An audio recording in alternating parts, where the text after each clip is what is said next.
આ દુનિયામાં માણસ જો સૌથી વધુ દુઃખી થતો હોય તો બીજાને સુખી જોઈ અને દુઃખી થાય છે. વિજ્ઞાન એટલું બધું આગળ વધ્યું છે, ગમે એવી ભયંકર બીમારી હોય એ બીમારીના નિરાકરણો છે આજે દવાથી થાય છે. અરે ઝેરીમાં ઝેરી કોબરા જેવું જનાવર કરડે ને તો કોબરા જેવા જનાવરના ઝેરના મારણ પણ છે, એની દવા છે, એના ઇન્જેક્શન છે. પણ માણસને જો અદેખાઈનું એરું અડી જાય, અદેખાઈનું એરું આભળી જાય તો દુનિયામાં એની કોઈ દવા નથી.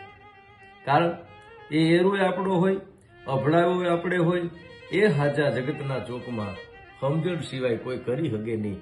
એટલે મારો એક દુઓ છે કે કારોતરાના કરડેલ અહીં ઓહળે ઉગરે પણ અદેખાઈના આભળેલ, એની દવા ન મળે દેવરા